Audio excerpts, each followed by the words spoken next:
मासु पाक्दैछ है गाइस। होलीमा प्याज काटेँ। यहाँ बहिनीले फर्सीको मुन्टा पखाल्दै थिए। अहिले पनि फर्सीको मुन्टा पाउनु थाल्यो नि त। अझै माछा तार्नु बाँकी नै छ। माछा तार्नु, कोही माछा नखाने, कोही कुखुरा नखाने, कोही के खसी नखाने केकोमा पकाइदिएछ है गाइस हो। खसीको मासु गाउँमै काटेको। यिनीहरूको चाहिँ के हुँदैछ यहाँ?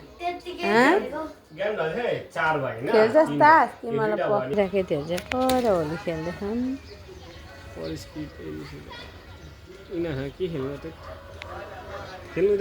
जुत्ता राख्नेकै परेको छ यहाँ हेर।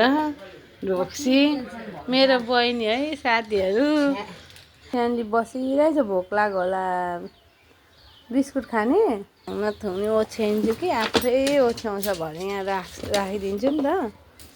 भडालिदिनु पऱ्यो नि यिनीहरूको बस्ने ठाउँ होइन। स्यान्डी स्यान्टु आमा के दिनु होला। पत्ता छ है, फल्छ कि फल्दैन केही। लसुन त यस्तो भयो, हुन्छ जस्तो छैन, मेहनत मात्र हो। औली यस्तो छ, दिउँ ल पत्ता त म खाऊ त खाऊ खाऊ न।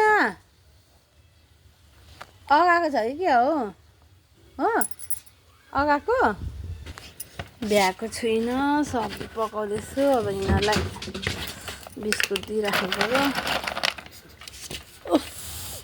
न स्यान्डी न स्यान्डी भाइ खाऊ।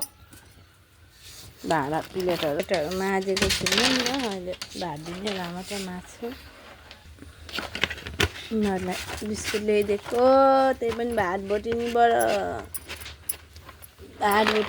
बिस्कुट ल्याइदिएको मेरो स्यान्डीलाई। खाऊ न स्यान्डी, खाऊ न, खा न खा। घैँतीले खान्छ बोल्नु नि। हेर सिगान पो आयो घैँतीको त। घैँतु स्याक्सीलाई अस्ति त मोटा र घैँटो जस्तै भएको थियो नि। के हो सिगान पो आयो। ट्याक्सी डुली जाने, डुली जाने ट्याक्सी डुली।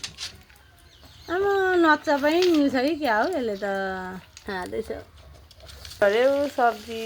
मेरो बहिनीले भनेको बारी चाहिँ छैन आफ्नो, त्यही पनि मेवा, फर्सी, चुचे करेला, सिमी फल्दैछ।